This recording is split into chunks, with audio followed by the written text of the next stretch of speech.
তোমার জন্য জাহান্নামের যে আগুন আছে এখান থেকে যদি তুমি বাঁচতে চাও, ইত্তাকুন নার, তুমি এই আগুন থেকে বাঁচো, আলাউ বিশাক্কি তামার, একটা খেজুরের টুকরা দান করে হলেও। আমাদের দেশের কিছু মানুষ রাসূলকে নিয়ে বাড়াবাড়ি করে এত বেশি বাড়াবাড়ি করলো যে রাসূলের প্রশংসা করতে করতে জাল জয়ীফ হাদিস বলতে বলতে বাঁশ দিয়ে উঠে যাওয়ার প্রয়োজন মনে করেছে ওপরে। আবার আরেক দল মানুষ এতটা উদাসীন হয়ে গেল যে রাসূলের নাম নেওয়া হয় তবুও তার উপর দরুদ পাঠ করেন সাল্লাল্লাহু আলাইহি ওয়াসাল্লাম বলেন। ওটা যেমন বাতিল এটাও তেমন বাতিল, দুটোর মাঝে কোনো পার্থক্য না। ওটাও যেমন যেমন অন্যায় এটাও এরকম অন্যায়। এটা কিভাবে অন্যায়? রাসূল সাল্লাল্লাহু আলাইহি ওয়াসাল্লাম বলছেন, রহিমা আনফু রাজুলিন, ওই লোকের নাক ধুলোয় ধূসরিত হোক, ওর নাকটা ধুলায় মিশে যাক যার সামনে আমার নাম বলা হলো আর ও সাল্লাল্লাহু আলাইহি ওয়াসাল্লাম বললেন। এই মাজলিস ততক্ষণ পর্যন্ত একটা ইবাদতের মাজলিসে রূপান্তরিত হবে না, মানে আপনি যেখানে উপস্থিত হয়েছেন মানেই যে ইবাদতে রূপান্তরিত হয়ে গেছে মাজলিস, এই কথা নয়। একটা কাজকে ইবাদতে রূপান্তরিত করার জন্য তার কিছু সিস্টেম আছে, পদ্ধতি আছে। তো এই মাজলিস ততক্ষণ পর্যন্ত ইবাদতে রূপান্তরিত হবে না যতক্ষণ না আল্লাহর নাম নেওয়া হয়েছে, যতক্ষণ না রাসূলের উপর দরুদ পাঠ করা হচ্ছে। এক। দুই, শুধু তাই নয়, এই মাজলিস আপনি যদি এখানে বসে রাসূলের উপর দরুদ পাঠ না করেন তাহলে রাসূল সাল্লাল্লাহু আলাইহি ওয়াসাল্লাম বলছেন এই মাজলিসটা তার জন্য কিয়ামতের দিন অনিষ্টের আফসোসের কারণ হবে। চিন্তা করা যায়? আলাইহিম তিরাতান ইয়াউমাল কিয়ামাহ, তারা এই মাজলিসে বসার জন্য কিয়ামতের দিন আফসোস করবে। আল্লাহ রাব্বুল আলামিন চাইলে তাদেরকে পাকড়াও করবেন, ওয়া ইনশা আফা আনহুম, যদি চান তাহলে ক্ষমা করে দিবেন। মানে বোঝা যাচ্ছে যে রাসূলের উপর দরুদ পাঠ করার বিকল্প কোনো পথ নাই। বাড়াবাড়িও করা যাবে না, একবারে উদাসীনও হওয়া যাবে না। ইসলাম মাঝখানে। এছাড়াও রাসূল সাল্লাল্লাহু আলাইহি ওয়াসাল্লামের উপর দরুদ পাঠের অসংখ্য ফজিলত আছে, কল্পনাতীত। সংক্ষিপ্ত আকারে কেউ যদি আল্লাহ রাসূল সাল্লাল্লাহু আলাইহি ওয়াসাল্লামের উপরে একবার দরুদ পাঠ করে, আল্লাহ রাব্বুল আলামিন তার আমলনামা থেকে 10টা গুনাহকে মিটিয়ে দিবেন, সুবহানাল্লাহ। তার আমলনামায় 10টা নেকি লিখে দিবেন, সুবহানাল্লাহ। তার মর্যাদাকে 10 স্তর উপরে উঠিয়ে দিবেন, সুবহানাল্লাহ। তার উপর 10 বার রহমত বর্ষণ করবেন, সুবহানাল্লাহ। আর কি লাগে? একবার দরুদ পাঠ করে কয়টা ফায়দা? 4টা ফায়দা। চিন্তা করা যায়? 10টা পাপ মুছে যাবে, 10টা নেকি লেখা হবে, 10টা রহমত আপনার উপর অবতীর্ণ হবে, আপনার মর্যাদাকে 10 স্তর উপরে উঠিয়ে দেওয়া হবে, সুবহানাল্লাহ। মনে থাকবে তো? মর্যাদা 10 স্তর উপরে উঠে যাবে মানে আল্লাহর কাছে আপনার একটা অবস্থান ছিল, আপনি নিচে ছিলেন। তো একবার দরুদ পড়েছেন, একবারে 1-2 স্তর নয়, একবারে এক চান্সে 10 স্তর উপরে উঠে গেছে, সুবহানাল্লাহ। মানে প্রমোশন হলো যেমন 5 গ্রেড থেকে প্রমোশন হয়ে আপনার 15তে চলে যায়, যেমন 1 থেকে 10-এ চলে যায় যেমন একবারে, এইরকম মনে করেন আল্লাহর কাছে আপনার প্রমোশন হয়েছে, 1 থেকে 10-এ চলে গেছে।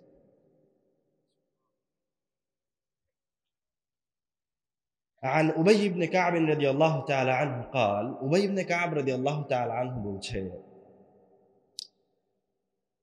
كنت أقصر الصلاة على النبي صلى الله عليه وسلم, আমি আল্লাহ রাসূলের উপর খুব বেশি দরুদ পাঠ করতাম।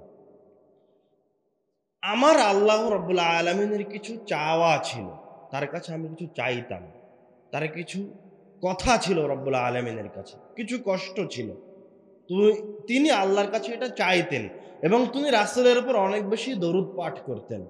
তো একদিন আল্লাহর রাসূলকে এসে বলছে, হে আল্লাহর রাসূল, ইন্নী উকসিরুস সালাতা আলাইকা, আমি আপনার উপর খুব বেশি দরুদ পাঠ করি।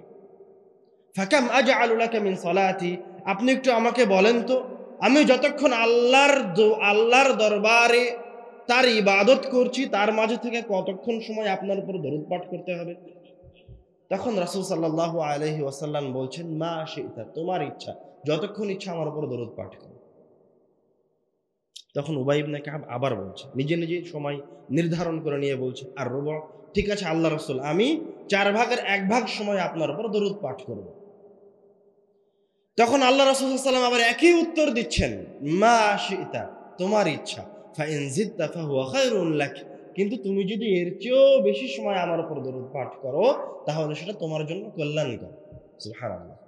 উবাই ইবনে কাব আবার বলছে, আন-নিস, ঠিক আছে আল্লাহ রাসূল, তাহলে আমি যতক্ষণ ইবাদত করি তার অর্ধেক সময় আপনার উপর দরুদ পাঠ করব। আল্লাহ রাসূল সাল্লাল্লাহু আলাইহি ওয়াসাল্লাম একই উত্তর দিচ্ছেন, মা শি, তোমার ইচ্ছা, ফা ইন জিদতা ফাহুয়া খায়রুন লাক, তুমি যদি এর চেয়েও বেশি দরুদ পাঠ করো তাহলে সেটা তোমার জন্য আরো বেশি কল্যাণকর। এবার উবাই ইবনে কাব বলছে, ঠিক আছে আল্লাহ রাসূল, আমি যতক্ষণ আল্লাহর ইবাদত করি তার 4 ভাগের 3 ভাগ সময় আপনার উপর দরুদ পাঠ করব।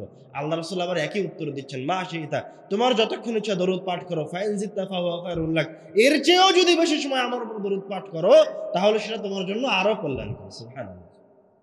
এবার উবাই ইবনে কাব বলছে, হে আল্লাহর রাসূল, ইন্নী আজআলু লাকা সালাতি কুল্লাহা, আমি যতক্ষণ আল্লাহর ইবাদত করি খালি আপনার উপর দরুদই পাঠ করি।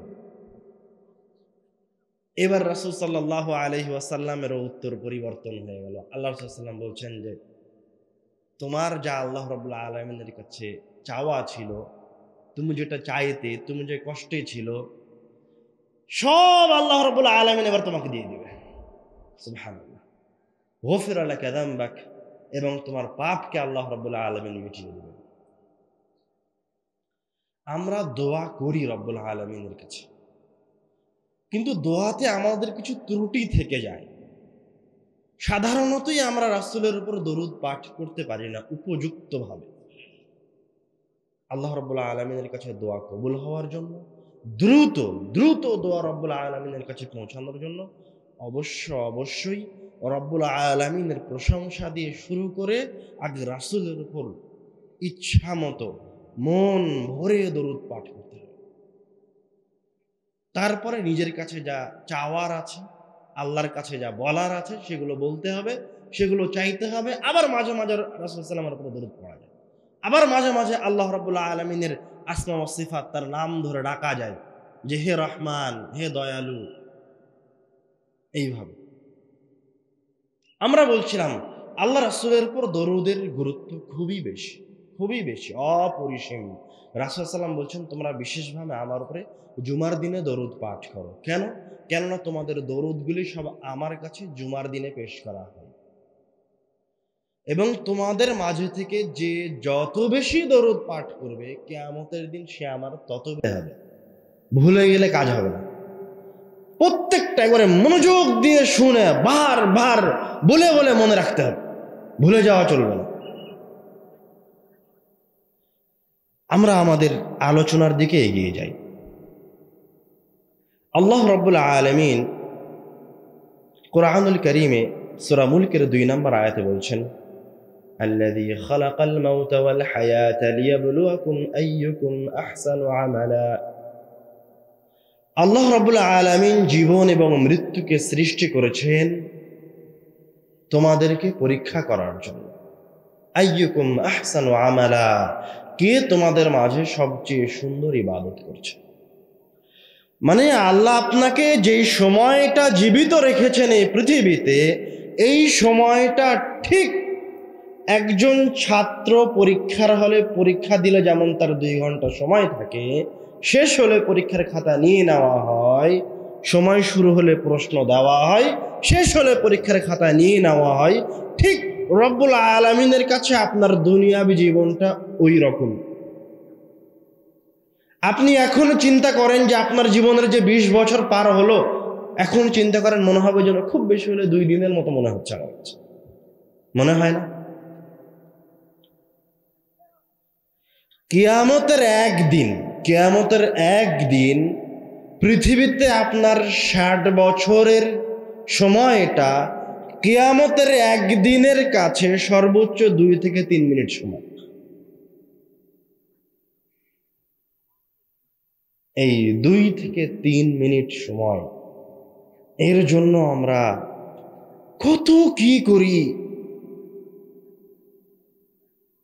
অথচ এটা কিয়ামতের দিনে আপনি যেই সময়টুকু দাঁড়িয়ে থাকবেন ওই কিয়ামতের ময়দানে,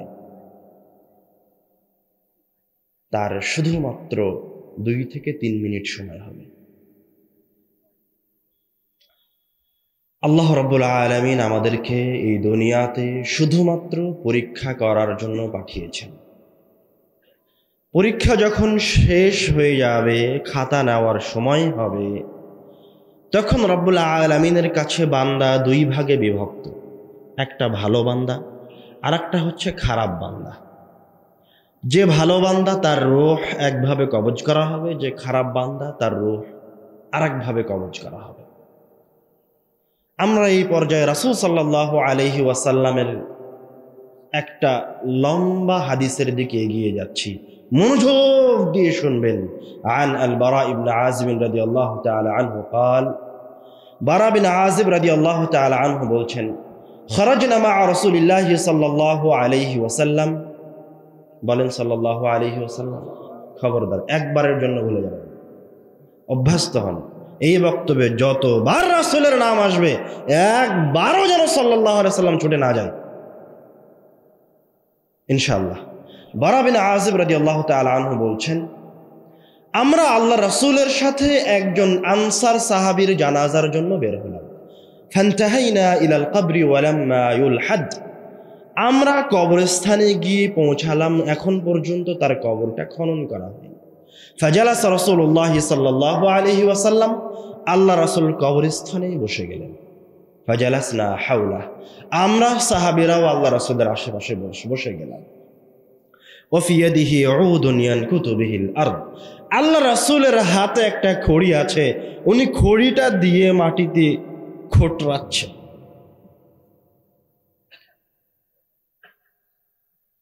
সাহাবায়ে কেরাম বলছেন, আমরা এমন স্তব্ধ হয়ে বসে আছি, কাআন্না আলা রুউসিনা আত-তায়র, যেন পাখি আমাদের মাথার উপর বসে থাকবে।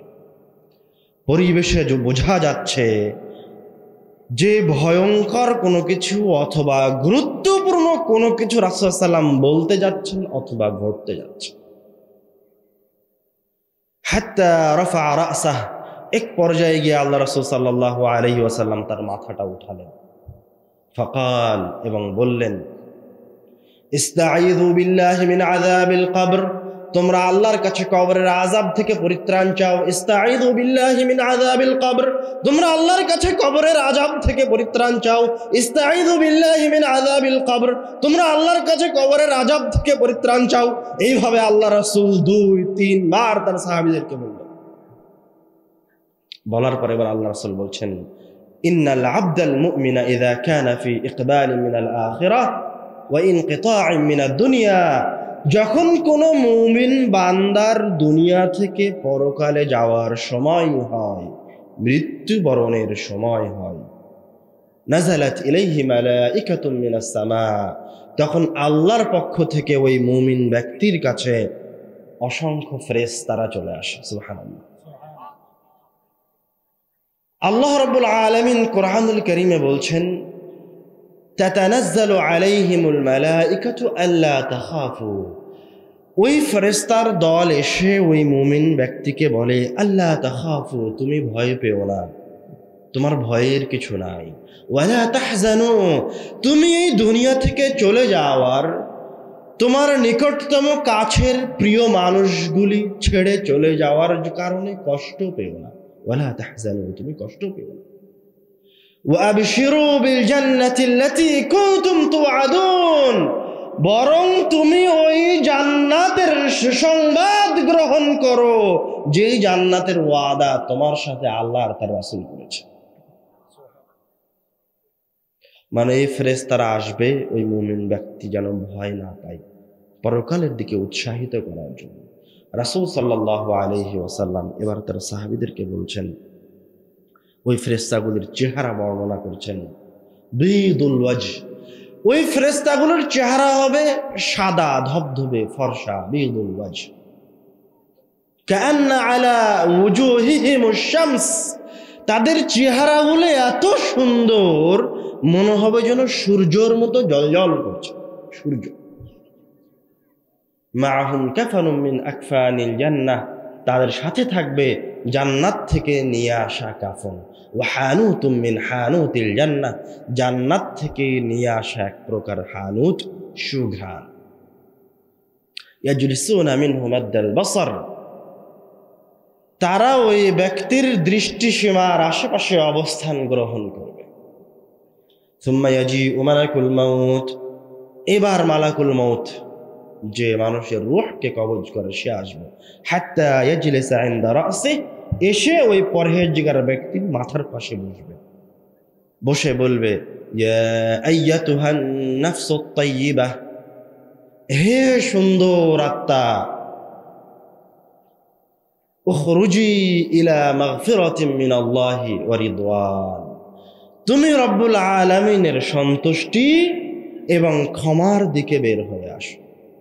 আর আল্লাহ রব্বুল আলামিন কুরআনুল কারীমে বলছেন ইয়া আইয়াতুহান নাফসুল মুতমাইন্নাহ, হে মুতমাইন্না আত্মা, প্রশান্ত আত্মা, ইরজিই ইলা রাব্বিকা রাদিয়াতাম মারদিয়্যা, তুমি সন্তুষ্ট চিত্তে তোমার প্রতিপালকের দিকে চলে আসো। ফাতাখরুজু তাসিলু কামা তাসিলুল মাউ মিন ফিস-সিকা, তখন ওই পরহেজগার ব্যক্তির আত্মাটা বের হয়ে আসবে যেমন ভাবে মশক থেকে এক ফোঁটা পানি গড়িয়ে পড়ে। ফায়াখুযুহা, তখন মালাকুল মাউত ওই রূহটাকে তার হাতে নেবেন, মালাকুল মাউত ওই রূহটাকে নেবেন। ফালাম ইয়াদাউহা ফি ইয়াদিহি তারাফাতা আইন, তার আশেপাশে যে সুন্দর চেহারার ফেরেশতাগুলি বসেছিল, তারা ওই মালাকুল মাউতের হাতে ওই সুন্দর আত্মাটাকে চোখের পলক বন্ধ করে খুলতে যতক্ষণ সময় লাগে ততক্ষণ সময় রাখতে দিবে না, তাড়াতাড়ি করে ওই আত্মাটাকে নিয়ে নেবে। ফায়াজআলুনাহা ফি যালিকাল কাফান, আত্মাটাকে নিয়ে ওই কাফনের ভিতরে রাখবে, জান্নাত থেকে নিয়ে আসা। ফি যালিকাল হানুত, এবং জান্নাত থেকে নিয়ে আসা ওই হানুতের মাঝে। ফায়াখরুজু মিনহা, তখন ওই কাফন থেকে, ওই রূহ থেকে এত সুন্দর ঘ্রাণ বের হতে শুরু করবে, এত সুন্দর ঘ্রাণ পৃথিবীতে কোথাও নাই। ফায়াসআদুনা বিহা, এবার তারা ওই আত্মাটাকে নিয়ে, ওই কাফনটার ভিতরে আত্মাটাকে নিয়ে আসমানের দিকে যাত্রা শুরু করবে। ফালা ইয়ামুরুনা বিহা আলা মালাইন মিনাল মালাইকাতি ইল্লা ক্বালু, যখনই তারা কোনো ফেরেশতার পাশ দিয়ে, ফেরেশতা দলের পাশ দিয়ে যাবে, তখনই ওই ফেরেশতারা এদেরকে জিজ্ঞাসা করবে মা হাদার রূহুত তাইয়্যিব, আরে এত সুন্দর সুঘ্রাণযুক্ত আত্মাটা কার গো? তখন ওই ফেরেশতারা বলবে ফুলান ইবনু ফুলান, এটা হচ্ছে অমুকের সন্তান অমুক, বিআহসানি আসমাইহি আল্লাযী ইউনাদুনাহু ফিদ দুনিয়া, তাকে দুনিয়াবী জীবনে সবচেয়ে সুন্দর যেই নামটা দিয়ে ডাকা হতো ওই নামটা তারা বলবে যে মুহাম্মাদের ছেলে আব্দুল্লাহ, আব্দুর রহমানের ছেলে আব্দুর রহিম, এইভাবে তার সুন্দর নামটা উল্লেখ করবে। এই জায়গায় ওই হাদিসের মাঝে একটা কথা বলে নেই, সেটা হচ্ছে আপনি আপনার সন্তানের নামটাই তো রেখেছেন খারাপ, যার কোনো অর্থ নাই, তখন আপনার ছেলেটার নাম কি ধরে ডাকবে? আপনার ছেলেটার নামই তো ডিপ্ত না হয়, প্রত্যয় না হয় রিভার, তো মানে আপনি ওর সূচনা করছেন যে ও যেন জান্নাতে না যায়, ওর জন্য যেন ভালো ফেরেশতা না আসে, আপনার পদক্ষেপটা যেন পরকালীন মুখী নয়। এই জন্য আল্লাহ রাসূল সাল্লাল্লাহু আলাইহি ওয়াসাল্লাম যখনই কোনো সাহাবীর মন্দ নাম শুনেছেন তখনই ওই নামটাকে পরিবর্তন করে দিয়েছেন। নামের ভূমিকা ইহকালেও আছে, পরকালেও আছে। আমরা বলছিলাম ফেরেশতারা ওই রূহটাকে নিয়ে আসমানের দিকে যাত্রা শুরু করেছে। ফায়ানতাহুনা বিহা ইলা সামাইদ দুনিয়া, এক পর্যায়ে তারা এইভাবে প্রথম আসমানে পৌঁছে যাবে। ফায়াস্তাফতিহুনা লাহু, প্রথম আসমানের দরজায় গিয়ে ওই আত্মার জন্য গেট খুলতে বলবে আসমানের। ফায়ুফতাহু লাহ, তখন তার জন্য আসমানের দরজাকে খুলে দেওয়া হবে। সুবহানাল্লাহ। ফায়ুশাইয়ুহু মিন কুল্লি সামাইন মুকাররিবুহা, এবং এই সুন্দর আত্মাটাকে দেখে প্রত্যেক আসমানের কিছু ফেরেশতা তাকে অভ্যর্থনা জ্ঞাপন করবে এবং তাকে এক আসমান থেকে আর এক আসমানে পৌঁছে দিবে। এইভাবে আত্মা দ্বিতীয়, তৃতীয়, চতুর্থ রব্বুল আলামিনের কাছে সপ্তম আসমানে পৌঁছে যাবে। সুবহানাল্লাহ। এবার আল্লাহ রব্বুল আলামিন বলবেন, উকতুবু কিতাবা আবদি ফিল ইল্লিয়িন, আমার এই বান্দার আমলনামাকে ইল্লিয়িন, সবচেয়ে উঁচু স্তরের জান্নাতীদের যে রেজিস্টার খাতা আছে, ওই রেজিস্টার খাতার সবার উপরে আমার এই বান্দাটার নামটা লিখে রাখছে। ইল্লিয়িন লিখে রাখো। ওয়া আইদুহু ইলাল আরদ, এবং এই রূহটাকে পুনরায় এই জমিনে, এই পৃথিবীতে পাঠিয়ে দাও। ফাইন্নী মিনহা খালাকতুহুম, কেননা আমি তাকে এই মাটি থেকেই সৃষ্টি করেছি। ওয়াফিহা উঈদুহুম, এবং আবার এই মাটিতেই ফিরিয়ে দেব। ওয়ামিনহা উখরিজুহুম তারাতান উখরা, এবং তাকে আবার কিয়ামতের দিন এই মাটি থেকেই পুনরুত্থিত করব। তখন তার রূহটা আবার আল্লাহর কাছ থেকে সপ্তম আসমান থেকে দুনিয়ায় চলে আসবে। আরেকটা হাদিসে আসছে, ওই রূহটা এসে দেখবে তার সন্তানেরা তার ওই মৃত শরীরটাকে নিয়ে, অথবা তার আত্মীয় স্বজন, অথবা তার শরীরটাকে নিয়ে কেউ কবরের দিকে যাচ্ছে, বা কাফন দাফনের প্রিপারেশন চলছে। তখন ওই আত্মা বলবে, কদ্দিমুনি কদ্দিমুনি, আরে তোমরা দেরি করছো কেন, আমাকে তাড়াতাড়ি কবরে নিয়ে যাও। কদ্দিমুনি, আমাকে তাড়াতাড়ি সামনের দিকে নিয়ে যাও। তখন তাকে কবরে নিয়ে যাওয়া হবে, মাটি দেওয়া হবে। অতঃপর দুইজন ফেরেশতা আসবে। ইয়াতিহি মালাকান আসওয়াদানি আজরাকান, আল্লাহ রাসূল বলছেন তাদের গায়ের রং হবে কুচকুচে কালো, চোখগুলি হবে নীল বর্ণের, ভয়ঙ্কর ভয়ঙ্কর চেহারার ফেরেশতা। ফায়ুজলিসানিহি, তারা তাকে উঠে বসাবে। অতঃপর জিজ্ঞাসা করবে, মান রব্বুক, তোমার রবকে? তখন এই পরহেজগার আত্মা বলবে, রব্বি আল্লাহ, আমার রব হচ্ছে আল্লাহ। তখন তাকে আবার জিজ্ঞাসা করবে, মা দিন, তোমার দিন কি? তখন সে বলবে, দিন ইয়াল ইসলাম, আমার দিন হচ্ছে ইসলাম। তারপর তারা তাকে আবার জিজ্ঞাসা করবে, মা হাদার রাজুলুল্লাযী বুইসা ফীকুম, এই যে লোকটাকে দেখতে পাচ্ছ তোমাদের কাছে পাঠানো হয়েছিল, এই লোকটা কে, চিনতে পারো? তখন ও বলবে, হুয়া রাসূলুল্লাহ, আরে এটাই হচ্ছে আল্লাহর রাসূল, আমার প্রিয় রাসূল। ও আল্লাহ রাসূলকে দেখে চিনতে পারবে। এবারকার চতুর্থ প্রশ্ন করবে, মা ইউদরিকা, তুমি যে এই উত্তরগুলি দিলে, তো এগুলো তুমি কোথায় পেয়েছো? তখন ওই মুমিন বান্দা বলবে, ক্বারাতু কিতাব আল্লাহ, আমি আল্লাহর কিতাব পড়েছি। আমানতু বিহি, অতঃপর আমি তার উপর ঈমান আনয়ন করেছি। মানে আমি আল্লাহর কিতাব পড়ে, সুন্নাত পড়ে ঈমান আনয়ন করেছি। যারা সহিহ হাদিস বলতো, সঠিকভাবে কোরআনুল কারীমের আয়াতকে অনুবাদ করত, তাদের কথা শুনে, তাদের কাছে রাসূলের কথা শুনে, আল্লাহ রাব্বুল আলামিনের দ্বীনের ব্যাপারে বুঝে শুনে তারপরে ঈমান আনয়ন করছি। ফায়ুনাদি মুনাদিম মিনাস সামা, এবার আসমান থেকে একজন আহ্বানকারী আহ্বান করবে, আন সাদাকা আবদি, আমার এই বান্দা সত্য বলেছে। সুবহানাল্লাহ। ফাফরিশুহু মিনাল জান্নাহ, এর জন্য জান্নাতের বিছানা বিছিয়ে দাও। ওয়ালবিসুহু মিনাল জান্নাহ, ওকে জান্নাতের পোশাক পরিয়ে দাও।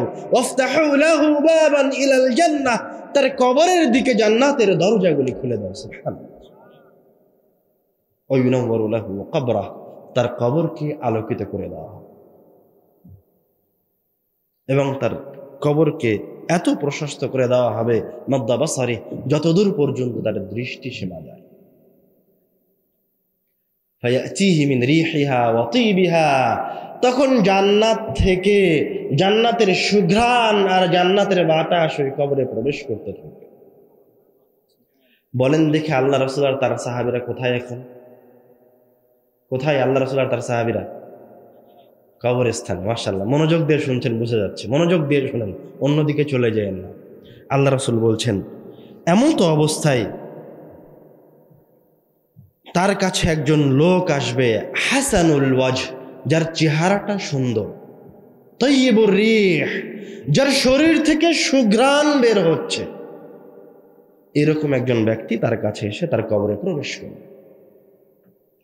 এসে বলবে, আবশির বিল্লাযী ইয়াসুররুক, আরে যে জিনিসটা তোমাকে খুব খুশি করছিল, এতক্ষণ যে তুমি খুব আনন্দে আছো, সেই বিষয়ে আরো কিছু সংবাদ গ্রহণ করো।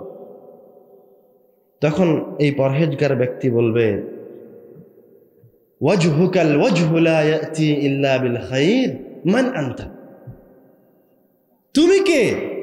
তোমার চেহারাটা দেখেই মনে হচ্ছে নিশ্চয় তুমি কোনো সুসংবাদই নিয়ে এসেছো। তখন ওই ব্যক্তি বলবে, আনা আমালুকা সালিহ, আমি হচ্ছি তোমার দুনিয়াবী জীবনের ভালো কাজ।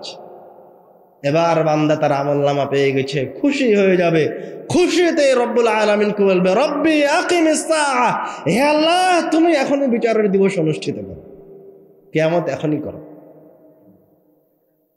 সে বলবে, আরজিউ ইলা আহলি ফাউখবিরহুম, আমি আমার পরিবারের কাছে ফিরে যেতে চাই, আমি একটু তাদেরকে বলতে চাই আমি এখন কি অবস্থায় আছি। তখন ফেরেশতা তাকে বলবে, তাকে বলা হবে, না এখন তুমি একটু ঘুমাও। কেন? মাতিল আরুস, নববধূ যেমন ঘুমায় ওইভাবে ঘুমাও। আল্লাযী লা ইউকিযুহু আহাব্বু আহলিহি ইলাইহি, নববধূ যখন বাসর রাত্রে গেট বন্ধ করে দিয়ে ঘুমিয়ে যায়, তখন যে কেউ কিন্তু আর গেটে এসে আর বাড়ি দেয় না। ওই পরিবারের সবচেয়ে ভালোবাসার ব্যক্তিটা অথবা সবচেয়ে গুরুজন ব্যক্তি সে সকালবেলায় তার গেটে বাড়ি দিয়ে বলে, এই সকাল হয়েছে, এখন উঠো। তো আল্লাহ রাব্বুল আলামিন ওই ব্যক্তিকে ওইভাবে সুন্দরভাবে আবার কিয়ামতের দিন পুনরুত্থিত করবেন। এই গেল একজন ভালো পরহেজগার ব্যক্তির আত্মা তার শরীর থেকে বের হয়ে পুনরায় রব্বুল আলামিনের কাছে গিয়ে পুনরায় দুনিয়ায় ফিরে আসা পর্যন্ত। এই জায়গায় একটা কথা বলে রাখি, আল্লাহ রাব্বুল আলামিন বলছেন, ফাআসাবাতকুম মুসিবাতুল মাউত, তোমাদেরকে মৃত্যুর বিপদ গ্রাস করবেই। মৃত্যু হচ্ছে কষ্টদায়ক। কষ্টদায়ক মুমিনের জন্য, মুনাফিকের জন্য, মুসলমানের জন্য, ইহুদি খ্রিস্টানের জন্য।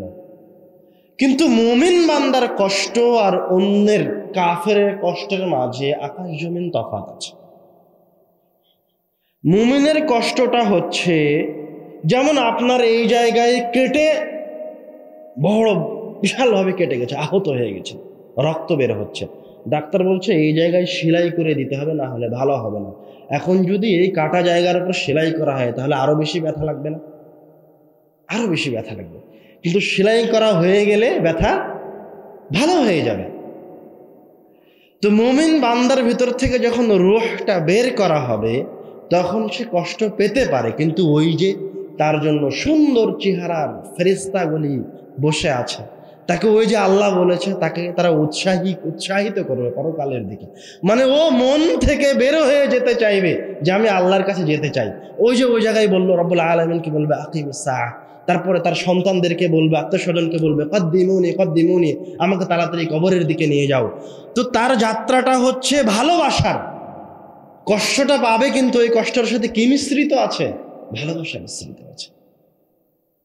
এবার আসেন রাসূল সাল্লাল্লাহু আলাইহি ওয়াসাল্লাম ওই কবরস্থানে বসেই তার সাহাবীদেরকে একজন কাফের পাপিষ্ঠ ব্যক্তির আত্মা বের হওয়ার ঘটনা বলছেন।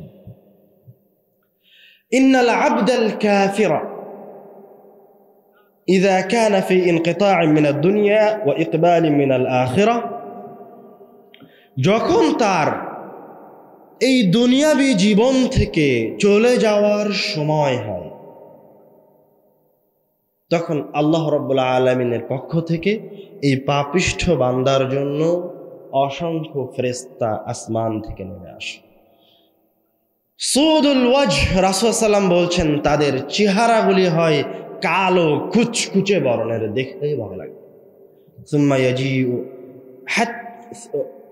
ইয়াজলিসুনা মিনহু মাদ্দাল বাসার, এই কালো কুচকুচে ফেরেশতাগুলি তার আশেপাশে, দৃষ্টিসীমার আশেপাশে অবস্থান গ্রহণ করে, ভয়ঙ্কর ফেরেশতা।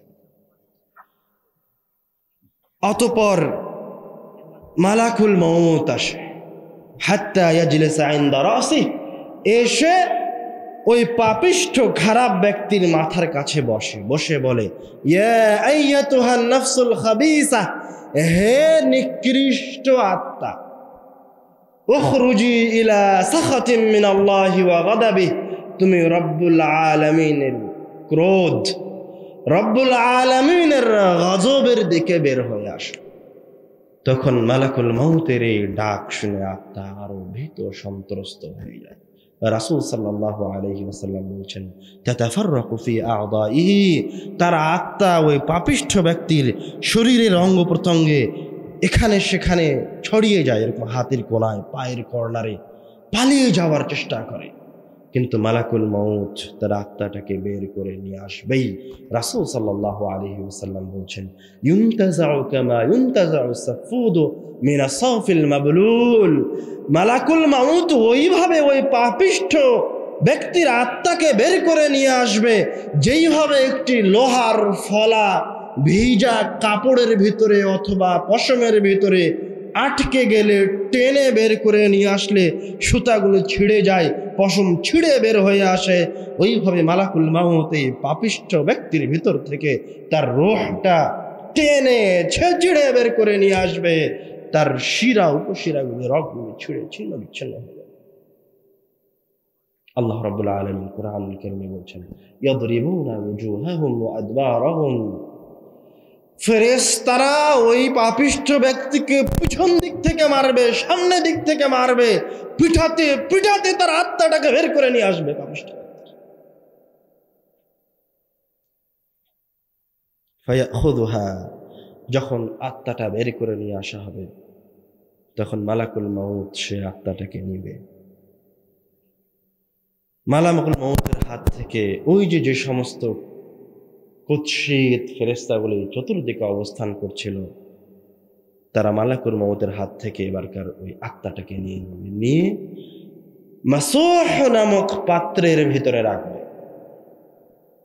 কেউ বলছেন এই পাত্রটাকে জাহান্নাম থেকে নিয়ে আসা হবে, এই পাত্রটা আগুনের হবে, সারাংশ এই পাত্রটা হবে কষ্টদায়ক।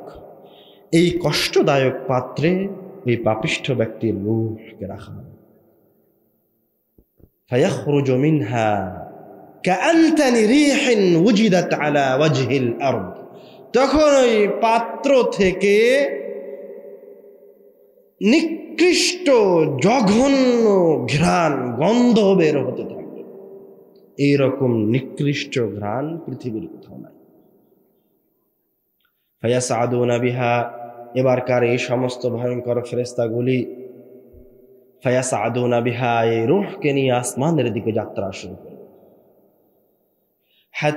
ফালা ইয়ামুরুনা বিহা আলা মালাইন মিনাল মালাইকাতি ইল্লা ক্বালু, এই নিকৃষ্ট রূহটাকে নিয়ে যখন আসমানের দিকে যাওয়া হবে তখন আবার যেই ফেরেশতারাই যারা এই রূহকে দেখতে পাবে তারাই বলবে, মা হাযার রূহুল খাবিস, এই নিকৃষ্ট আত্মাটা কার, দুর্গন্ধযুক্ত আত্মাটা কার? তখন বলবে যে ফুলান ইবনু ফুলান বিআকবাহি আসমাইহি আল্লাযী ইউনাদুনাহু ফিদ দুনিয়া, বলবে যে এটা অমুক সুদখোরের সন্তান, অমুক সুদখোর, তার সবচেয়ে নিকৃষ্ট নামটা ধরে আহ্বান করা। হাত্তা ইয়ানতাহুনা বিহা ইলা সামাইদ দুনিয়া, এক পর্যায়ে তারা এই রূহটাকে নিয়ে প্রথম আসমানে পৌঁছে যাবে। ফায়াস্তাফতিহুনা লাহু, এই রূহের জন্য আসমানের গেট খুলতে বলা হবে, অনুমতি চাওয়া হবে আসমানে ঢোকা।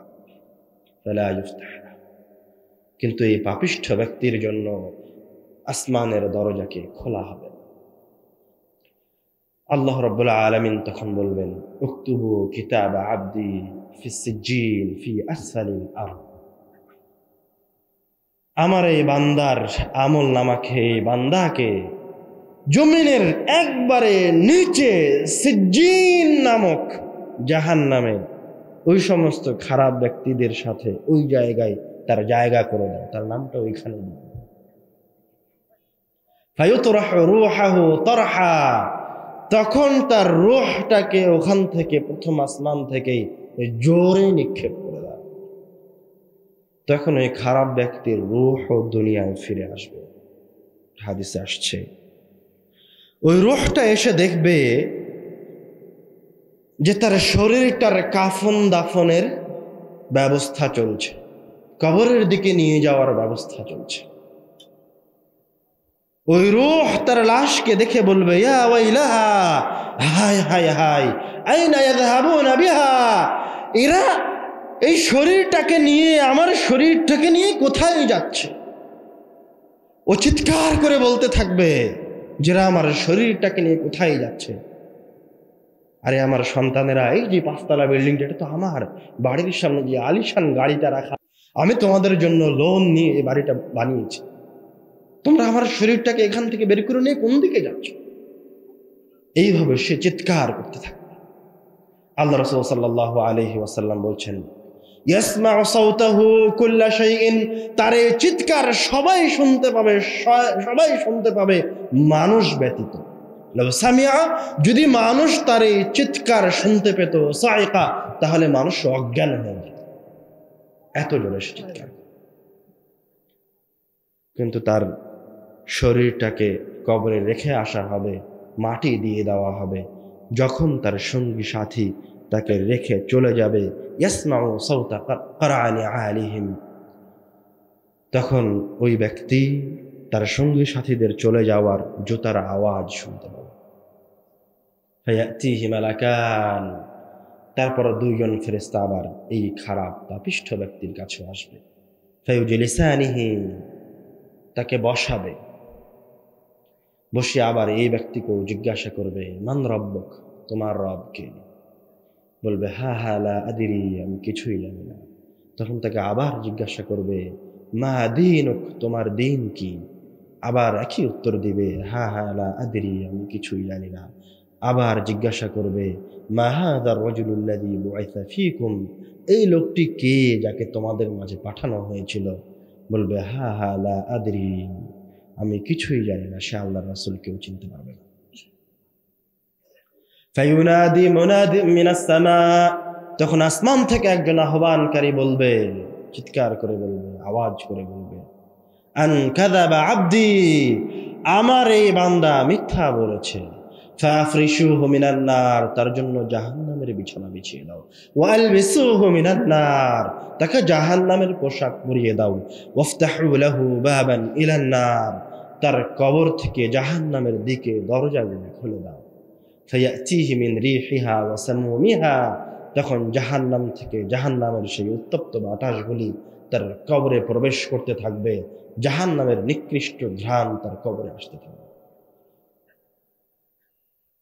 আরেকটা হাদিসে বলা হচ্ছে, তার কবরকে সংকীর্ণ করে দেওয়া হবে, এত সংকীর্ণ করা হবে যে তার শরীরের একটা অংশ, একটা হাড়, এক পাঁজর আরেক পাঁজরের ভিতরে ঢুকে যাবে। ফায়াতিহি রাজুলুন কাবিহুল ওয়াজহ, এরকম কঠিন পরিস্থিতিতে এর কাছে একজন লোক আসবে, কাবিহুল ওয়াজহ, যার চেহারা হবে বিভৎস, জঘন্য, খারাপ চেহারা। মুনতিনুর রিহ, শরীর থেকে বের হবে খুবই খারাপ গন্ধ। এসে বলবে, আবশির বিল্লাযী ইয়াসুররুক, আবশির বিল্লাযী ইয়াসুউক, তোমাকে যেটা কষ্ট দিচ্ছে সেই বিষয়ে আরো কিছু সংবাদ গ্রহণ করো। তখন এই পাপিষ্ঠ বান্দা বলবে, ওয়াজহুকাল ওয়াজহু লা ইয়াতি ইল্লা বিশর, তোমার চেহারাটা দেখেই মনে হচ্ছে তুমি খারাপ সংবাদ ব্যতীত অন্য কোনো কিছু নিয়ে আসোনি। মান আনতা, তুমি কে? তখন এ বলবে, আনা আমালুকা সাইয়্যি, আরে আমি হচ্ছে তোমার খারাপ আমলগুলি, আমি হচ্ছে তোমার দুনিয়াবী জীবনের পাপ কাজগুলি। এবারকার এই ব্যক্তি বলবে, রব্বি লা তুকিমিস সাআহ, হে আল্লাহ তুমি আর কিয়ামত অনুষ্ঠিত করিও না, তুমি আর বিচার দিবস অনুষ্ঠিত করিও না। ও তো আমল নামা পেয়ে গেছে, বুঝে গেছে তার আর বাঁচার কোনো পথ নাই। রব্বি লা তুকিমিস সাআহ, হে আল্লাহ আপনি আর কিয়ামতের দিবসকে নিয়ে আসেন। আর একটা হাদিসে বলা হচ্ছে তার কবরে একজন ফেরেশতাকে নিযুক্ত করা হবে, যে কানেও শুনে না, চোখেও দেখে না, হাতে থাকবে এত ভারী একটা হাতুড়ি, যে হাতুড়ি দিয়ে পাহাড়ের ওপর মারলে পাহাড় ধুলায় ধূসরিত হয়ে, কানে শোনে না, চোখে দেখে না, এই ফেরেশতা তাকে কিয়ামত পর্যন্ত এই হাতুড়ি দিয়ে পিটাতে থাকবে। শরীরটা ছিন্ন বিচ্ছিন্ন হয়ে যাবে, তখন আবার এক জায়গায় করা হবে, আবার জীবিত করা হবে, আবার ওই হাতুড়ি দিয়ে বাড়ি মারবে, আবার ছিন্ন বিচ্ছিন্ন হয়ে যাবে, কিয়ামত পর্যন্ত তার এই আযাব চলতে থাকবে। উসমান রাদিয়াল্লাহু তাআলা আনহু যখন কবর জিয়ারত করতে যেতেন, বাকা হাত্তা তাবুল্লা লিহিয়াতাহু, এত কাঁদতেন যে চোখের পানিতে তার দাড়ি ভিজে যেত।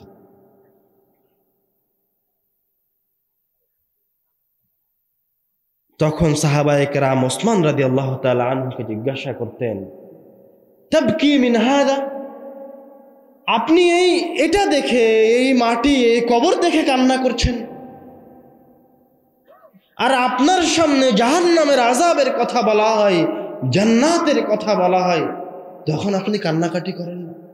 তখন উসমান রাদিয়াল্লাহু তাআলা আনহু উত্তরে বলছেন, ক্বালা রাসূলুল্লাহ সাল্লাল্লাহু আলাইহি ওয়াসাল্লাম, আল্লাহর রাসূল বলেছেন, কবর হচ্ছে আউয়ালু মানজিলুন মিন মানাজিলিল আখিরাহ, কবর হচ্ছে পরকালের ধাপ সমূহের প্রথম ধাপ। ফাইন নাজা মিনহা, যদি কেউ এই জায়গায় বেঁচে যায়, ফামা বা'দাহু আইসারা মিন, তাহলে তার জন্য পরের স্টেপগুলি, বিচার দিবস, আরো অন্য স্টেপ, পুলসিরাত, এগুলি তার জন্য আরো সহজ হয়ে গেল। তখন তার সাহাবায়ে কেরামগণ, মুসলমানেরা ভয়ে ভীত সন্ত্রস্ত হয়ে গেল, তারা মসজিদের ভিতরে কান্নাকাটি করতে লাগলো। ইবনে হাজার আসকালানী ফাতহুল বারীতে বলছেন যে সাহাবায়ে কেরামগণের এই কান্নার আওয়াজ, মৃত্যুর ফিতনার কথা শুনে ভয়ে ভীত সন্ত্রস্ত হয়ে তাদের কান্নার আওয়াজটা এত বেশি হয়ে গেল যে রাসূল সাল্লাল্লাহু আলাইহি ওয়াসাল্লামের শেষের কথাগুলো আর শোনা যাচ্ছে না। عن البراء بن عازب رضي الله تعالى عنه قال, বারা বিন আযিব রাদিয়াল্লাহু তাআলা আনহু বলছেন, একদা রাসূল সাল্লাল্লাহু আলাইহি ওয়াসাল্লামের সাথে আমরা একটা জানাজায় গেছি। ফাজালাসা আলা শাফিরিল কবর, রাসূল সাল্লাল্লাহু আলাইহি ওয়াসাল্লাম কবরের কিনারায় বসে গেলেন। ফাবাকা, কবরের কিনারায় বসে কাঁদতে লাগলেন। হাত্তা বাল্লা সারা, আল্লাহ রাসূল সাল্লাল্লাহু আলাইহি ওয়াসাল্লাম কবরের কিনারায় বসে এত কাঁদলেন যে তার চোখের পানিতে ওই জায়গার মাটিটা ভিজে গেল। আল্লাহ রাব্বুল আলামিনের কাছে সর্বশ্রেষ্ঠ বান্দা, সবচেয়ে প্রিয় বান্দা, সবচেয়ে নিকটতম বান্দা, যার শাফাআত ছাড়া কিয়ামতের দিনের বিচারই শুরু হবে না, উনি কবরের পাশে বসে কান্নাকাটি করছেন। আমি আপনি কোথায়? আমি আপনি কি কখনো এই মৃত্যু নিয়ে, এই কবর নিয়ে চিন্তা ভাবনা করেছি? আমি আপনি কি কখনো চিন্তা করেছি যে আমাদের কাছে কোন ফেরেশতা আসবে? কুৎসিত কালো বর্ণের ভয়ঙ্কর ফেরেশতা আসবে? আমাদের রূহগুলো কি সুন্দর উৎসাহের সাথে বের হয়ে আসবে, না মালাকুল মউত আল্লাহর ফেরেশতারা পিটিয়ে বের করে নিয়ে আসবে? আবু হুরায়রা রাদিয়াল্লাহু তাআলা আনহু বলছেন, রাসূল সাল্লাল্লাহু আলাইহি ওয়াসাল্লাম বলেছেন, যুরুল কুবুরা, তোমরা কবর জিয়ারত করো, ফাইন্নাহা তুযাক্কিরুকুমুল মাউত, কেননা কবর তোমাদেরকে মরণের কথা স্মরণ করিয়ে দেয়।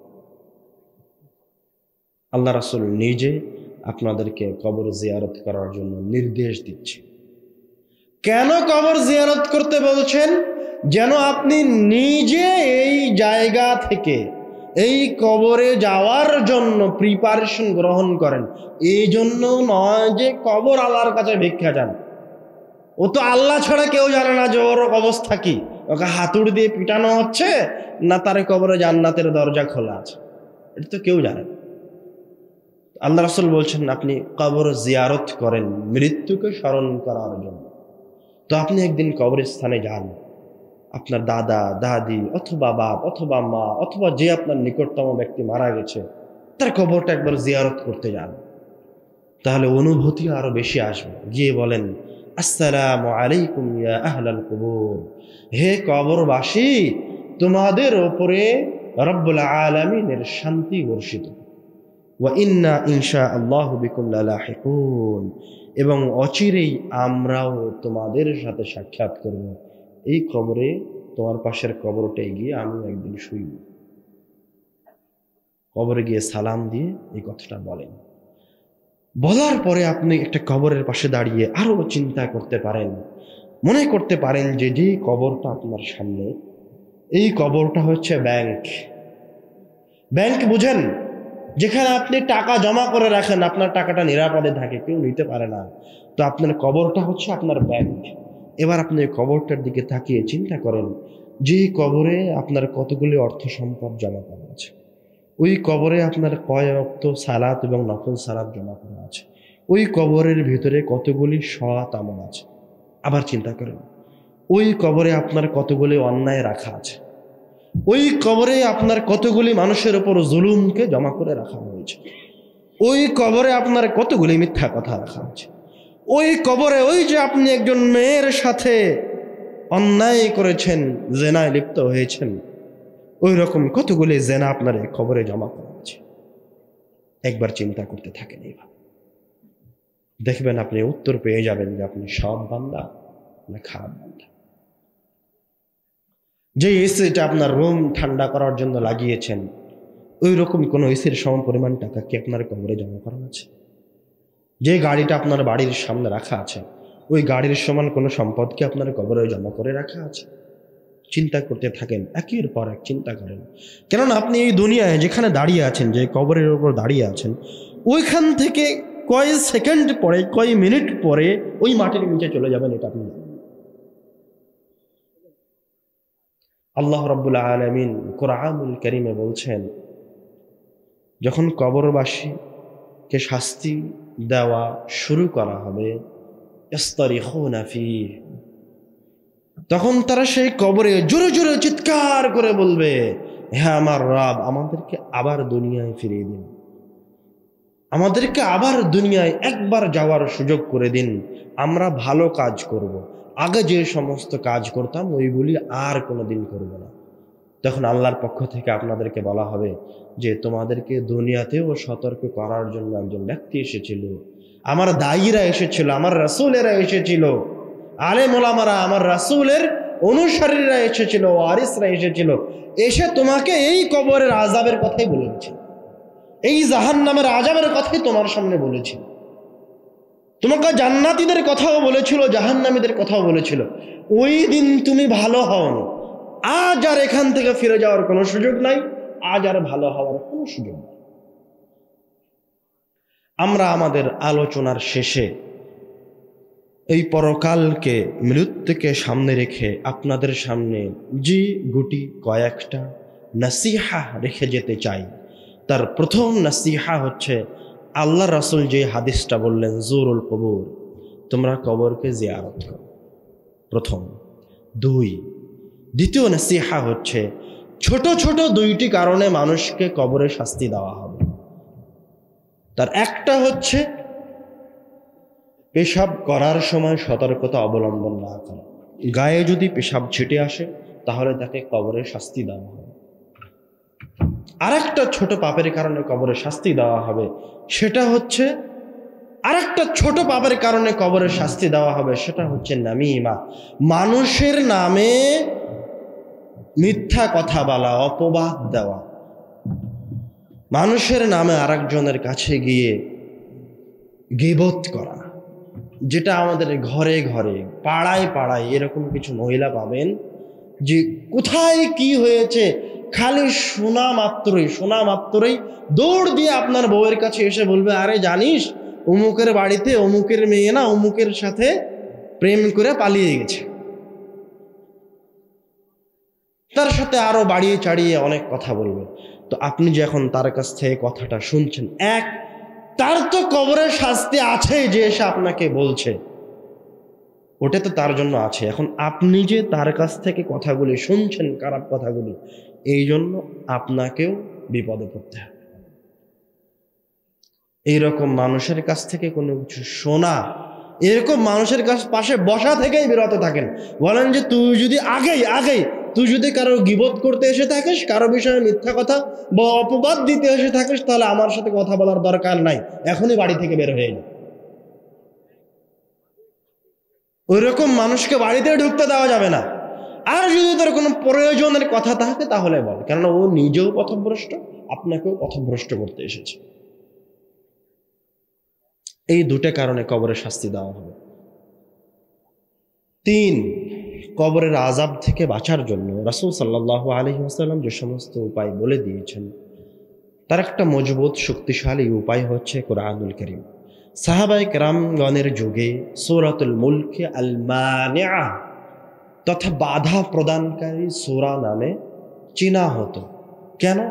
যে ব্যক্তি নিয়মিত সূরা মুলক তেলাওয়াত করবে তাকে কবরের আযাবের সম্মুখীন করা হবে না। সুবহানাল্লাহ।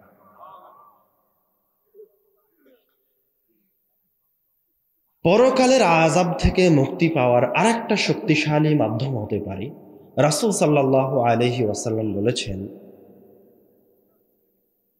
মান ক্বারা আয়াতাল কুরসি দুবরি কুল্লি সালাতিন মাকতুবা, যেই ব্যক্তি প্রত্যেক ফরজ সালাতের পরে আয়াতুল কুরসি তেলাওয়াত করলো, লাম ইয়ামনাহু মিন দুখুলিল জান্নাতি ইল্লাল মাউত, সে মারা যাওয়া মাত্রই জান্নাতে চলে যাবে। সুবহানাল্লাহ।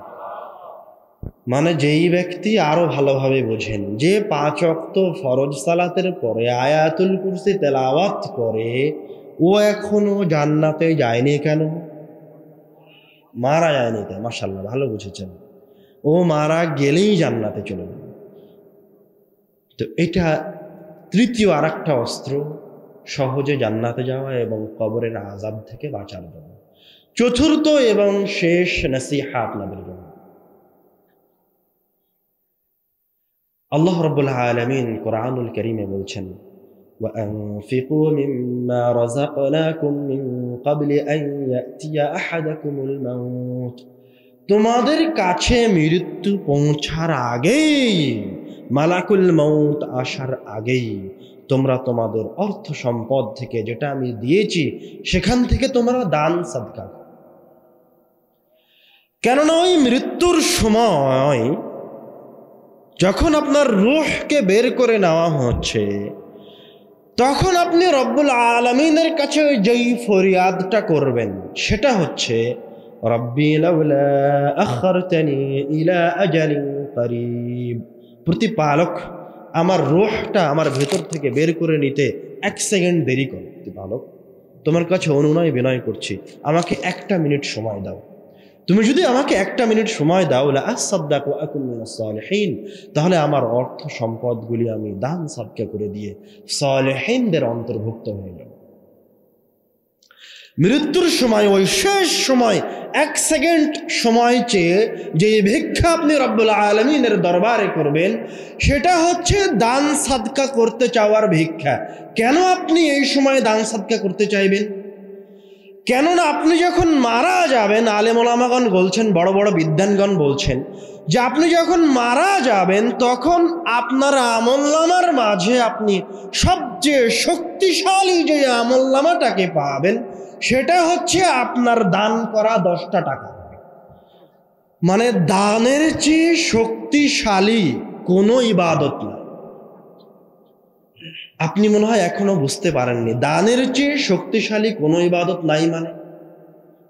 মানে আমাদের অন্যতম শ্রেষ্ঠ ইবাদতের মাঝে সর্বশ্রেষ্ঠ ইবাদত কি? সালাত। সর্বশ্রেষ্ঠ ইবাদত কি? সালাত। 1 মিনিট।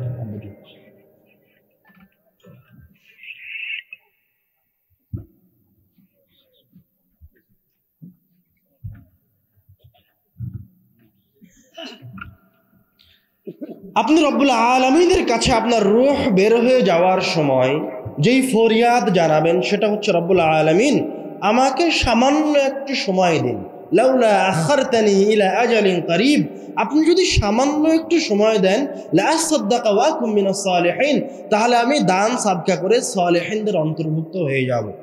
কেন? কেননা দান হচ্ছে ইবাদতের মাঝে সবচেয়ে শক্তিশালী ইবাদত। তখন আপনি আল্লাহকে একথা বলবেন না, হে আল্লাহ আমাকে 2 মিনিট সময় দাও, আমি 2 রাকাত সালাত আদায় করি। একথা বলবেন না, হে আল্লাহ আমাকে এতখানি সময় দেন যে আমি আপনার ঘর থেকে হজ করে আসি। একথা বলবেন না, আমি একদিন সিয়াম পালন করি।